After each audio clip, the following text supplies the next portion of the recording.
Happy 40-year anniversary to Indiana Jones and the Temple of Doom, and to celebrate, I will start the video by saying this: out of the original Indiana Jones trilogy, Temple of Doom to me is the one that always falls flat. Is it bad? No. But saying that it's good is definitely a bit of a stretch.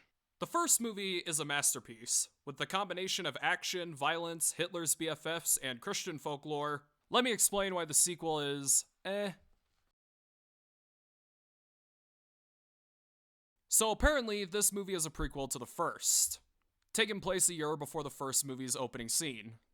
Which, if you don't follow the title cards in the beginning of both movies, it gets confusing. Was this for fun, or was this your excuse to not have Marion or Sala in the sequel? Marion not being in a prequel I'm fine with, but once you take this movie into consideration, what happened to the short Asian and the obnoxious lady? Which we'll get to both of them in a bit. Being Ke-Huy Quan's first movie in English, he is actually a decent child actor. He brings in some charm and laughter, while a handful of times can be annoying, even though he's not for the most part. Hey, you cheat, Dr. Jones, you cheat. Beautiful car. Some people might find him racist because of his accent, but once you take into consideration that that's a real Ching Chong Chong Ching accent, you give it a pass. Very funny. Very funny. Oh, Rich. He also does some of those kung fu kicks in one scene. How is that not awesome? I don't like the scenes where he's imitating Indy. I don't know why, I just don't. And why are you imitating his fighting? Aren't you already a fighter? Not a wannabe kid? Also, take a look at this strange scene. Why did you shut him away from the shooting star? The first wish is mine, kid. Wait, so you're running away from Indian dancers? I knew it! Asians can be racist too!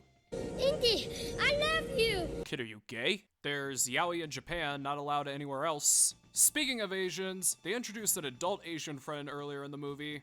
They make him interesting. Waiter?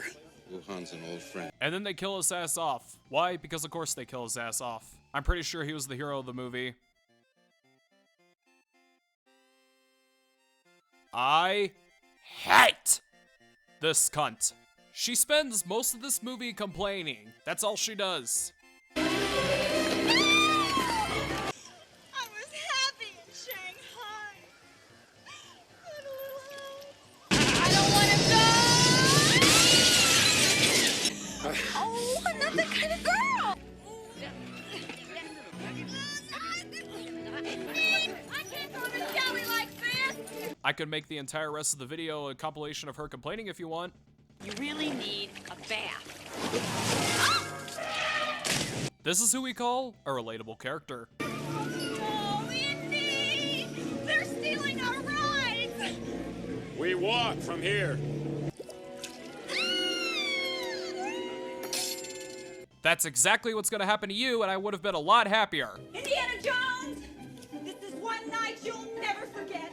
This is the night I slipped right through your finger! That's it. I guess I'm gonna date men now. And why does Indy choose her to become the love interest? What does he find in this obnoxious whore? Also, take a look at this weird scene.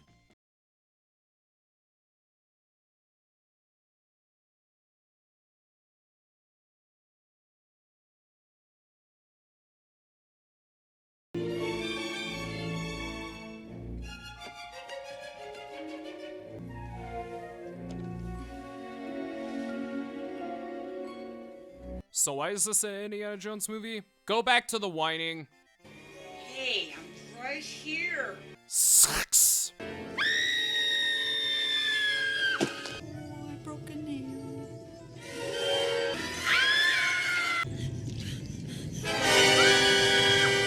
The other one! Get him off of me! Get him off of me! They're all over me! Get him off of me! Wait, is she gonna die? Lightsaber noise.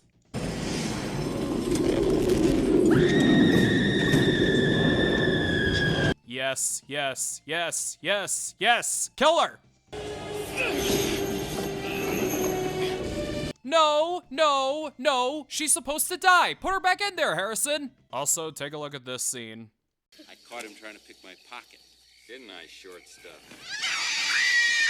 How?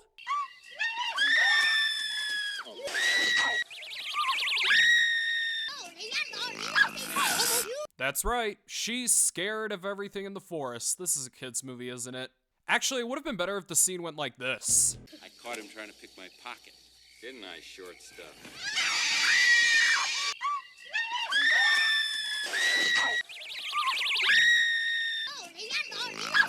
How did this get in here?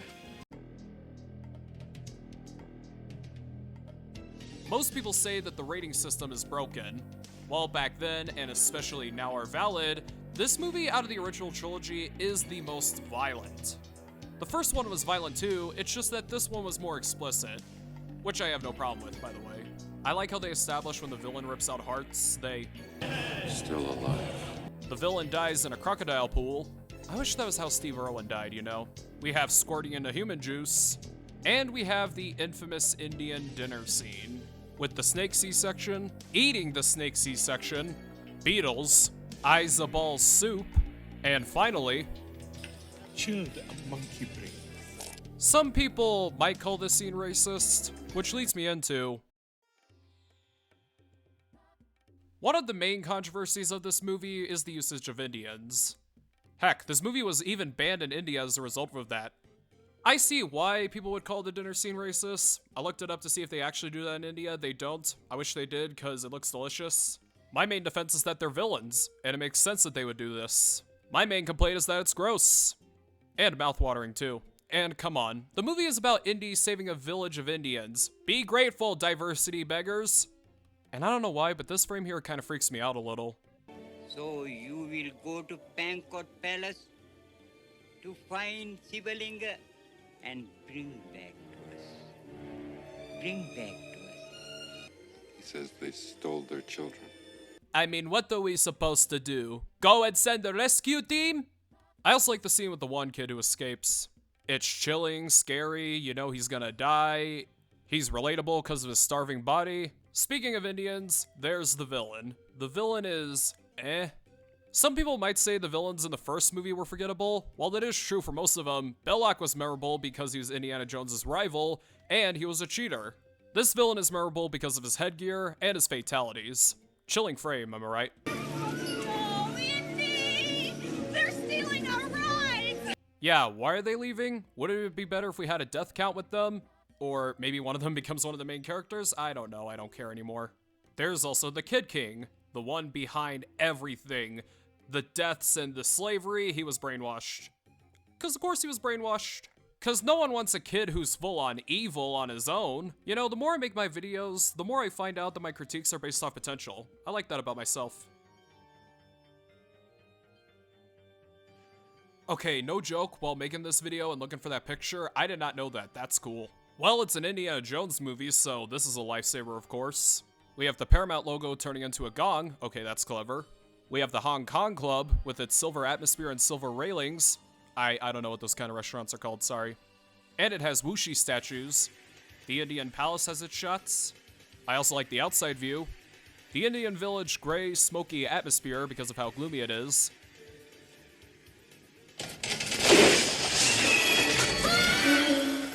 The trap scene has wheels pushing down the ceiling. Spikes with skull eyes popping out of them. Okay, now that's a surefire sign that you're not going to survive. And I like the design of the bottom of this door. The slave site, with its rock atmosphere, its rock conveyor belt, and its ladders, its bridges, and the flood is really cool to look at too. Water evaders. The bridge scene is shot nicely outside. The mandir, with the lava river and statue, and its pigs in blanket human cage. I also interpret the red atmosphere as the fire and blood from this room.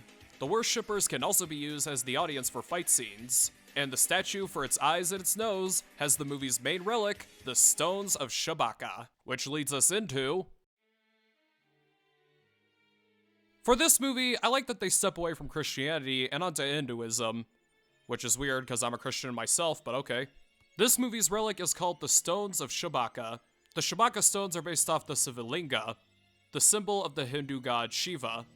According to legend, Shabaka was a priest who ascended Mount Kalisha, where he met Shiva.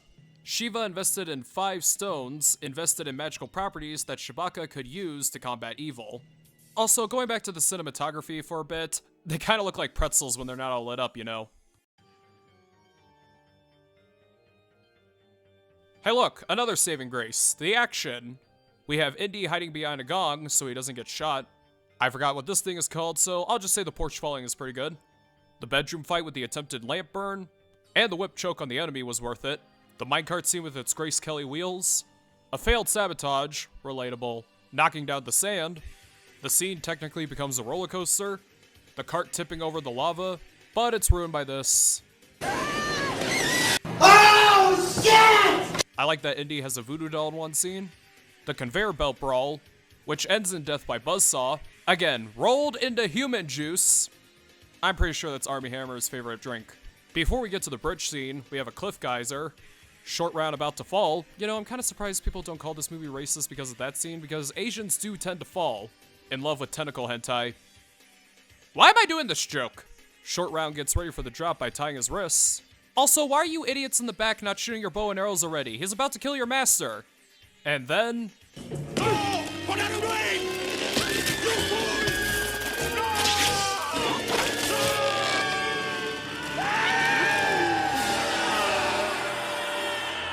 We have the villain being lowered down to his death.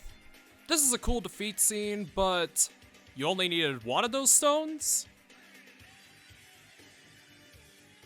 Out of all the Indiana Jones movies, this one has the more silliest scenes. The first one had silly scenes too, it's just that they were brief and there's only a handful of them. The raft scene isn't silly by any chance, it's just that how are they not dead? No! And again, this scene. Death by Asprick, but hey, at least it's worth it for this one scene. Okay, you asked for it! Go easy on him, he's a confused human who identifies as a horse. And of course, the minecart scene isn't perfect.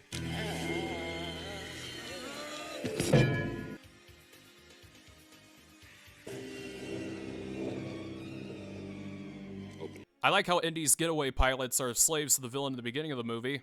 Except Indy and friends must be really heavy sleepers, because how did you guys not notice these guys walking through you? And it takes you forever to wake up from the heavy altitude. Indy gets brainwashed in the movie, but it's cut short via torch. Why? Because of course it's cut short via torch. Overall, it's not a horrible movie. It does have some good parts. It has a ton of bad parts. Just disappointing.